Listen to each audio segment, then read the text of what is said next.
So, Ms. Pradnya, to start this, what inspired you to launch Eatro and how is Eatro different from other food platforms? Then, for me, Eatro is something, it came out of my passion and something out of desperation at the same time.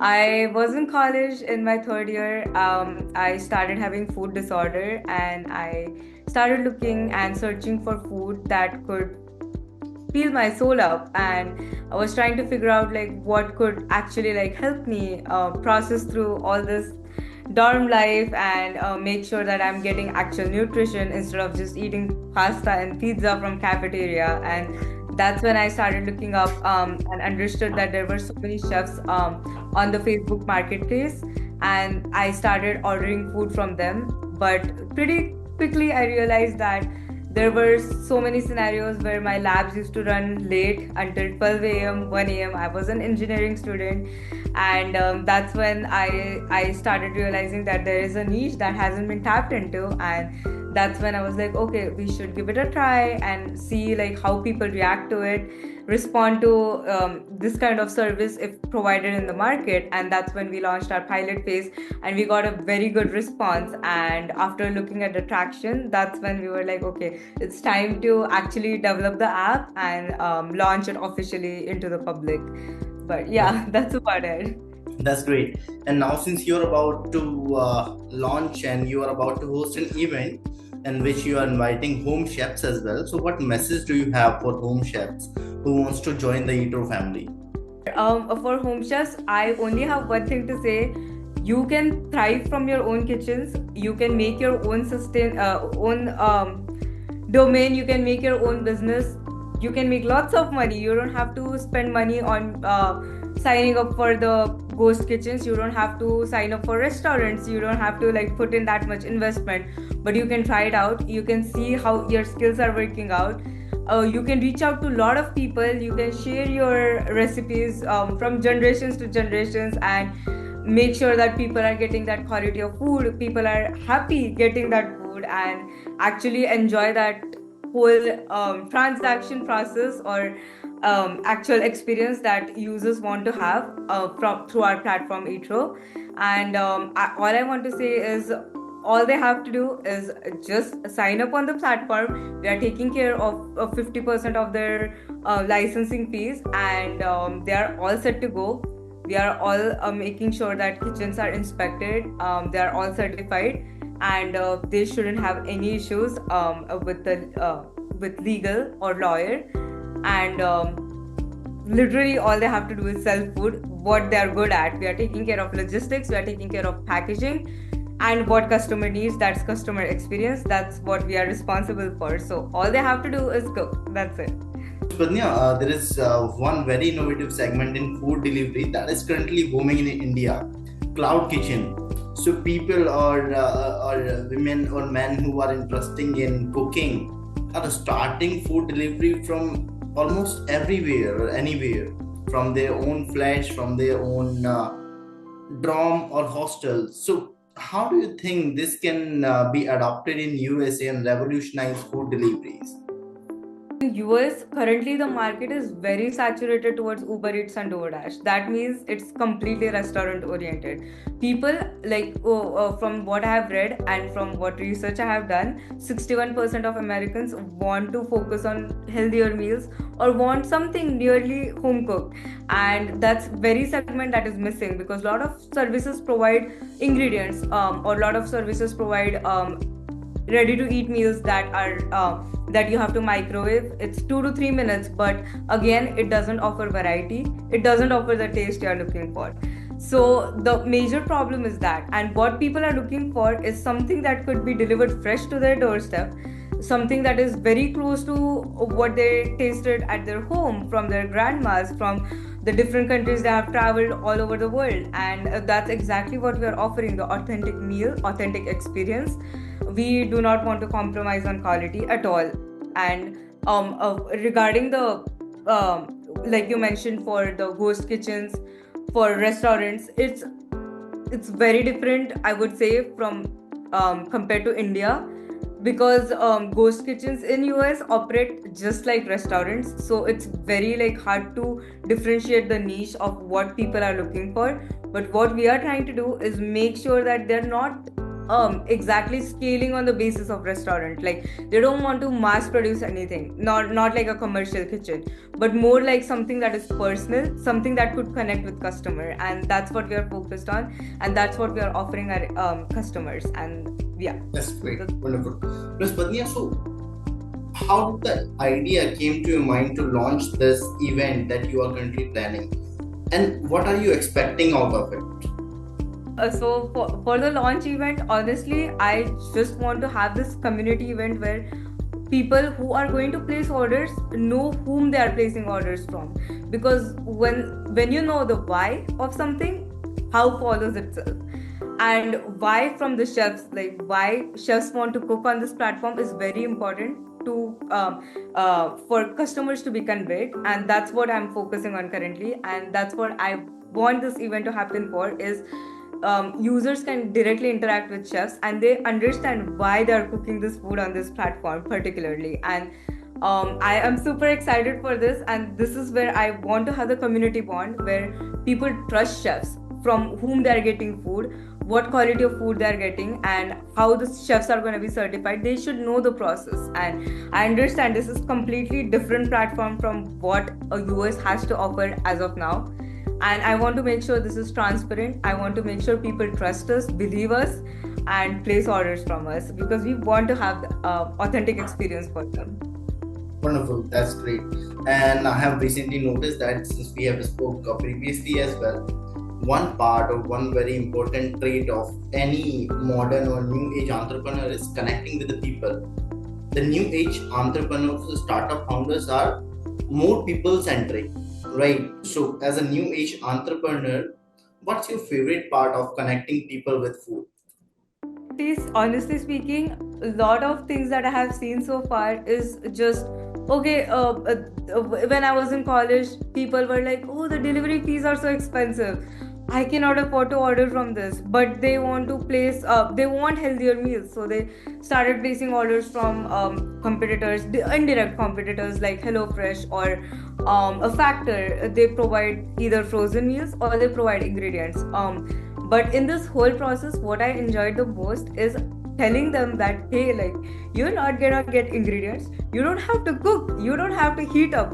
All you have to do is take the bag, unpack it, and experience the whole meal. And that's something like I saw the spark in their eyes, is like, okay, so we don't have to do anything, we can just enjoy the meals. And that's where we were like, okay, like college students are actually excited about it, because most of the students are like, we are so tired of cafeteria food.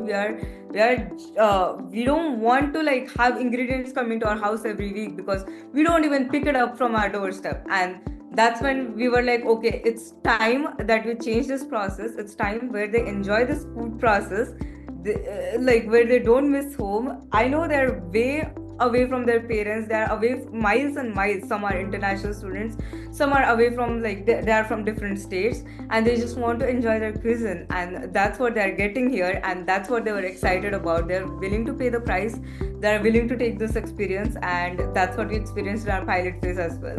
Wonderful. And how do you think events like this can help local talent and community to thrive? Of course. So one of the basic things I am focused on is making sure there are pop-up shops. There are events where like people can come down. It can be users, it can be chefs. They have to connect with each other, because at the end of the day, transparency for us is very, very important. Like understanding where the food is coming from, understanding why the chef is cooking this food, and why not in restaurant, why not in ghost kitchen, is very, very important for me. The sending those personalized notes where like they can connect with food, they can connect with culture, is a very absolutely something that I am focused on. And people can explore different type of cuisines, people can explore different type of what kind of chefs are there on the platform, and understand each other, understand the community, enjoy the moments. Take some merchandise from us, we are happy to have that as well. It's free marketing for us. And for college students, it's people are always looking for socializing, and this is one of the events where they can, because we are allowing chefs to set up their own trucks. We are allowing chefs to set up their own booths where people can come. They can promote however they want, whatever they want, and we just want them to experience. We want the customers to experience the food and just order from our platform at the end of the day. So yeah. That's really wonderful. And as the ship has already sailed, so what's your vision for Etro over the next 5 years, 5 or 10 years? Is there expansion or franchisee model included? Yes, for sure. Vipin, to be honest, right now we are currently focused on Michigan market. That's where we started off from. That's where I graduated from. It's kind of my home. I want to make sure people get good food here. People get to experience whatever is authentic, whatever is great, and but apart from that, in couple months, like 5 to 7 months down the road, we definitely are planning to expand in Los Angeles, and we want to expand in San Diego and San Francisco as well, because there is a lot of diversity. Most of the population who is interested in food comes from California, so we cannot leave that market. But definitely California, Chicago is and Texas, of course, is one of our biggest markets. Apart from that, we want to focus on Southeast or South Asian markets, including India, because there is so much demand for home cooked meals. People are absolutely busy. They do not have time to cook food. They do not have time to commute because of a lot of traffic and other constraints. So we want to make sure everybody gets to experience authenticity. Everybody gets to experience something like their mom's cooking, and we are very focused on that. And in 2 to 3 years, we want to make sure that we are in the expansion process, and we are expanding outside of US as well. Tanya, globally, the rise of food entrepreneur is changing how we eat, how we deliver. So, how is Eatro's model empower individuals to become culinary leaders in their neighborhoods? I mean, we can order from people who are, maybe there is an opportunity that we are ordering from the person who is residing right next to our floor.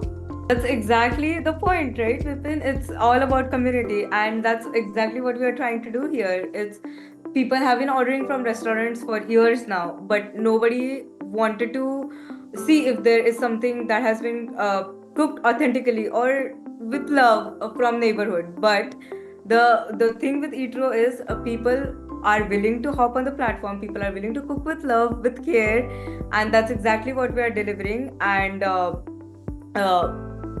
like based on the experiences of people, speaking honestly, it's a lot of the times people just get frozen meals, or people get something to take out, or it's just very soggy, something that you cannot consume. And with communities connecting, with neighborhood connecting, people are going to get the authentic meals. People are going to get that experience that they have been looking for, because in non-traditional way, people have been going on marketplaces trying to find chefs who are cooking maybe Chinese food, Mexican food, or Indian, Italian food, but nobody knows like where to go on a platform and find all that they need.